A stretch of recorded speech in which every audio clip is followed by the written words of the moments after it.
Sir కల్కి సినిమాలో మిమ్మల్ని మిస్ అయ్యాం. కలికిలో ఏముందండి క్యారెక్టర్? ఏముందంటే ఏముంది అని కాదు, బట్ మీ ప్రెసెన్స్ కూడా ఎందుకంటే చాలా మంది కనిపించారు. దేర్ ఇస్ నో క్యారెక్టర్ కదా, నేను చూసాను సినిమా.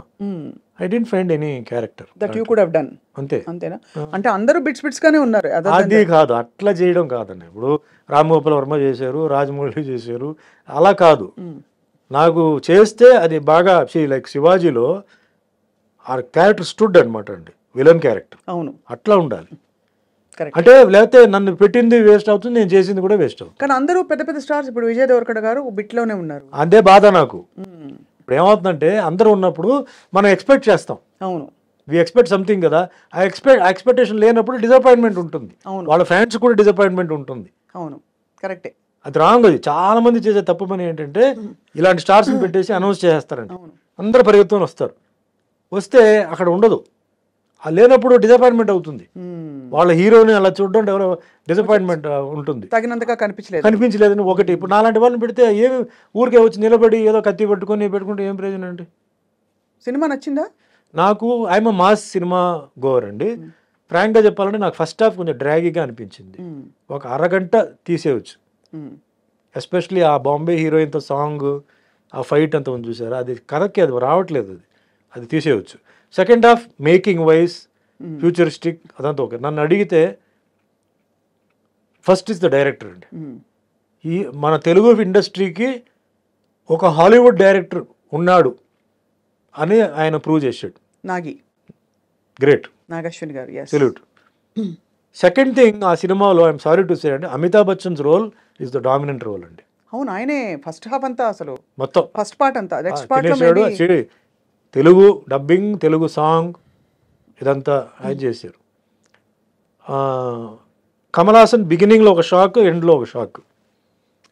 ఇంకా మేకప్ నేను చెప్పక్కర్లా. ఆయన ఆల్రెడీ అన్ని అబ్బాయి షణ్ముఖి మొదలు అన్ని చేసేసారు. అన్ని మేకప్ అసలు డిఫరెంట్గా చూడాలని చెప్పి ఏమేమో చేసాడు, సక్సెస్ అయిపోయాడు అనమాట.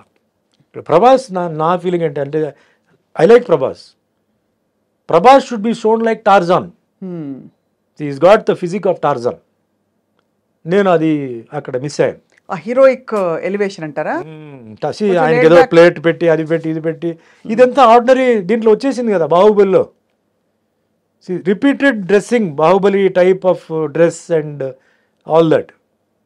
Prabhas మ్యాచో, muscle man. సో అది ఎక్కడైనా ఒక సీన్ వస్తుందా ఏమో ఎదురు చూస్తే అది లేదు. Songs are not catchy. అంటే మ్యూజిక్ మీద ఎక్కువ ఫోకస్ చేయలేదు. మన బయటకు వచ్చినప్పుడు ఏదో సాంగ్ హమ్ చేయాలి కదా, అది లేదు. ఇది ఒక డిఫరెంట్ యాంగిల్లో చూస్తేనే నచ్చుతుందండి ఈ సినిమా. Hit movies, hit that's collected crores, అదంతా ఓకే. అదంతా ఫస్ట్ పార్ట్ అది okay. Now the second part వచ్చేటప్పటికే you have to people will be thinking ఏంటి, because the hype was so much. Amitabh Bachchan, Prabhas, so many people are there. అది ఇది ఇందులో మీరు కలియుగ ప్రత్యక్ష దైవం పాత్ర వేశారు కాబట్టి ఇది కూడా ఒక అవతార పురుషుడి పాత్ర. కల్కి అవతారం అంతా ఉంది. నాకు అక్కడ ఏమి నేను మిస్ అయ్యన్న ఫీలింగ్ నాకు లేదు. I don't feel. But fantastic making, Ashwini Dutt గారిది మేకింగ్, సెట్స్ కానీ అవన్నీ కానీ బ్రహ్మాండం. డైరెక్టర్ ఈజ్ సూపర్ బ్రెయిన్ అండి. ఓన్లీ థింగ్ మామూలు వాళ్ళకి కొంచెం అర్థం చేసుకోవాలంటే కొంచెం టైం పడుతుంది. అవన్నీ కొంచెం మహాభారత అవన్నీ కొంచెం ఇది చేయాలి. ఇప్పుడు మాస్ గోవర్స్కి ఏముందండి ఆ సినిమాలో? రెగ్యులర్గా ఈ స్టెప్స్, ఫైట్స్, అంటే వెరైటీ ఫైట్స్ అలాంటి అంటే ఏమి లేదు. రొటీన్ ఫైట్సే ఉంది. కరెక్ట్, అవును. Nothing you know great. But as a movie is ఒక తెలుగు సినిమా. This movie can be showed in హాలీవుడ్లో చూపించవచ్చు. Indian film, Telugu language, Indian director, cameraman I think is from foreign. So అది తెలుస్తుంది, ద డిఫరెన్స్ తెలుస్తుంది. గ్రాఫిక్స్ బ్రహ్మాండంగా ఉందండి. గ్రాఫిక్స్ అని తెలియట్లేదు. So previous films and all that, though graphics అయినా గ్రాఫిక్స్ కనపడుతున్నాయి. దీంట్లో బ్రహ్మాండంగా చాలా పాలిష్డ్గా చేశారు. సో ఆల్ టెక్నీషియన్స్కి, డైరెక్టర్కి, actors all put in there effort in to it. Great అనమాట. అది నైస్. సుమన్ గారు, మీరు ఇందాక ఒక మాట అన్నారు, నన్ను ఎవరు మోసం చేశారో వాళ్ళకి తప్పకుండా కర్మ విల్ టేక్ కేర్ అని చెప్పి. ఎవరు మోసం చేశారు సార్ మిమ్మల్ని? అంటే were you able to trace ఎప్పుడైనా? నాకు ఎవరు మోసం చేసినది ఇంకా నాకేంటంటే క్లారిటీ లేదు. అంటున్నారు వాళ్ళు వీళ్ళు అంటున్నారు. I don't have a clarity, but I am not bothered about it. At the same time, మళ్ళీ భగవంతుడు నన్ను ట్రాక్లో పెట్టారు, నేను వెళ్తున్నాను, నా బండి నడుస్తుంది, ఓకే. సో ఎవరు తప్పు చేశారో ఎందుకు నేను చెప్తానంటే మా అమ్మగారు చాలా ఏడ్చారు. అవును సార్. మా అమ్మగారు చాలా సఫర్ అయ్యారు.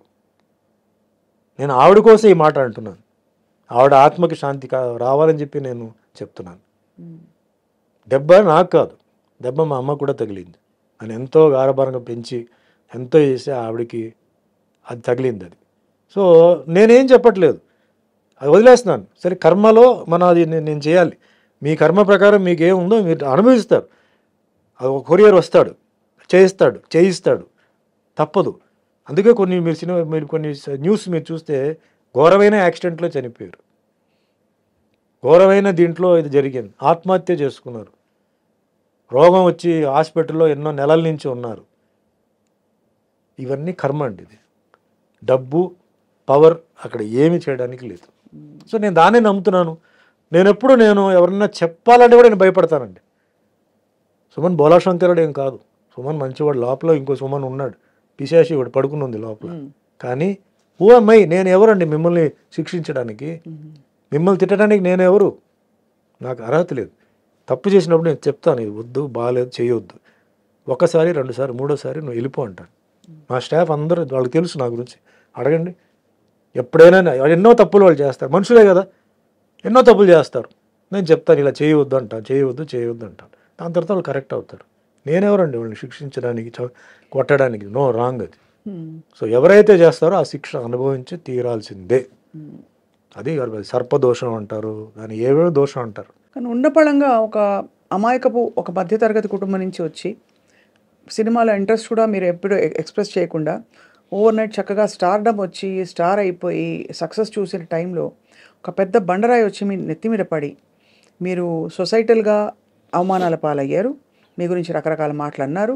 ఇంట్లో కుటుంబంలో ఇబ్బంది, అమ్మగారికి ఆవిడని చూడలేక మీకు మళ్ళీ ఇబ్బంది. ఎవరితో చెప్పాలి, సంజాయిషి చెప్పాలా, జనానికి చెప్పాలా, ఇవన్నీ ఉంటాయి కదా సార్. ఎలా హ్యాండిల్ చేసుకున్నారు మీరు అలా? భగవంతుడు నమ్ముకున్నాను. My conscience was clear. నేను జైల్లో ఉన్నప్పుడు కూడా మై కాన్షియన్స్ వాజ్ క్లియర్. ఏం జరుగుతుందో అది జరుగుతాయి. Who were your friends sir at that time? మీరు జైల్లో ఉన్నప్పుడు ఎవరు లేరండి. నన్ను డైలీ ఒక సెల్ మార్చేవారు. ఎందుకంటే ఫ్రెండ్షిప్ అవుతుందని చెప్పేసి మార్చేవారు. ఒకే సెల్లో డైలీ పెట్టరు. మొత్తం క్లోజ్ ప్రిజన్ ఉండేది, అక్కడ పెట్టేవారు. క్లోజ్ ప్రిజన్లో చాలామంది పెద్ద పెద్ద మర్డరర్స్ ఉండేవారు. అప్పుడు ఆటో శంకర్ని ఒకటి చాలా ఫేమస్, 7 మంది పెళ్ళాలని గోడలనే ప్లాస్టర్ చేసాడు, కింద సమాధి చేసాడు. వాళ్ళతో పాటు పెట్టారు సార్? అంటే ఆ సెల్లో, ఆ వార్డులో ఉన్నాడు. అతను పేరు మర్చిపోయాను. అతను 12 మంది ఫ్యామిలీ మెంబర్స్ని చంపేశాడు. వాడికి ఉరి వేశారు. అంటే క్లోజ్ ప్రిజన్ అది. క్లోజ్ ప్రిజన్ నుంచి మళ్ళీ నేను బయటకు, అప్పుడు మన కరుణానిధి గారు పొలిటికల్ ప్రిజనర్గా వస్తే సుమన్ ఎందుకు అక్కడ పెట్టారు, అతను మామూలు గుండాజ్ యాక్ట్ కదా, బయట తీయండి అని చెప్పి అప్పుడు నన్ను బయట తీసుకొచ్చేసి మామూలుగా డైలీ ఒక్కో సెల్లో మార్చారు. అంటే ఒక్కో సెల్లో ముగ్గురు ఉంటారు, 5 మంది ఉంటారు, 7 మంది ఉంటారండి ఒక్కో సెల్ని బట్టి. సో ఉంటే ఫ్రెండ్లీ అయిపోతాను, నేను ఏదైనా చేస్తానో లేకపోతే వాళ్ళు ఏదైనా నాకు చేస్తారేమో అని చెప్పి వాళ్ళు ఒక్కొక్క నైటే నన్ను బాగా చూసుకున్నారు సార్. కనీసం బ్రహ్మాండంగా చూసుకున్నారండి. ప్రాపర్ ఫుడ్, ఫెంటాస్టిక్ ఫుడ్ అండి. నాకు అసలు ఇది లేదు. అసలు మిగతా ఖైదీలు కూడా నన్ను బ్రహ్మాండంగా చూసుకున్నారు. నన్ను ఎక్కడ ఒక్క సెకండ్ కూడా నా మైండ్ ఎక్కడన్నా ఇది అవ్వకుండా బ్రహ్మాండంగా చూసుకున్నారు అనమాట. సో వాళ్ళ కథలు అన్నీ వినేటప్పుడు అంతా చాలా ఇంట్రెస్టింగ్గా అయినాయి. జైల్లో చేసిన ప్రతి ఒక్కరూ అంటే తప్పు చేసిన వాళ్ళు కాదండి. చాలామంది అనవసరంగా లోపలికి వచ్చిన వాళ్ళు ఉన్నారు, కొన్ని పరిస్థితి వల్ల తప్పు చేసిన వాళ్ళు ఉన్నారు, కొన్ని మర్డరర్స్ ఉన్నారు. మర్డరర్స్తో కూడా నక్సలైట్స్ కూడా ఉన్నారు. నా వార్డుకి పక్కనే వెల్లూరు నుంచి 3 నక్సలైట్స్ ఉండేవారు. వాళ్ళు అంటే వాళ్ళది ఎట్లా ఉంటుందంటే డైరెక్ట్ యాక్సెస్ ఉండదు. బట్ వాళ్ళ నుంచి మాట్లాడుతుంటే మన యువతల సైడ్ వాళ్ళ నుంచి మనం మాట్లాడవచ్చు. అప్పుడు సుమన్తో మాట్లాడాలని చెప్తే పిలిస్తే వెళ్తే ఫుడ్ ఎలా ఉంది, మీకు దాల్ అదంతా ఎలా ఉంది అంటే బాగానే ఉంది. అంటే బాగానే ఉందంటే ఎట్లా అంటే లేదు బాగానే ఉంది. అలా కాదు, దాల్ తిప్పేసి చేతులతో ఫింగర్తో తిప్పేసి కొంచెం దాల్ ఇలా అంటే ఫింగర్లో తీసి వాల్లో ఇలా వేయి, అది జారుతుందా అలా అంటుకుంటుందా చెప్పు నాకు అన్నాడు. అంటే నెక్స్ట్ డే వస్తే అలా చేశాను అలా నుంచుందండి, జారలేదంటే ఇలాగే ఉండాలి డాల్ మీకు, దాల్ జారకూడదు, జారిందంటే నీళ్లు కలిపినట్టు దాంట్లో అని అట్లా అని వాళ్ళతో కూడా కొన్ని విషయాలు. ఎంత ఇంట్రెస్టింగ్ సార్ అది, అంత ఇది ఉండదు. అంటే మీకు ఖైదీలకి ఇల్ ట్రీట్మెంట్ జరగకూడదండి. వాళ్ళకి ఇంత ప్రోటీన్, కార్బోహైడ్రేట్ ఇదంతా ఉంది, లెక్క ఉంది, అది కరెక్ట్గా ఉండాలి. ఫుడ్లో కనుక తేడా వస్తే you can complaint. Basic human rights violation. Yes, you cannot be ill treated in side.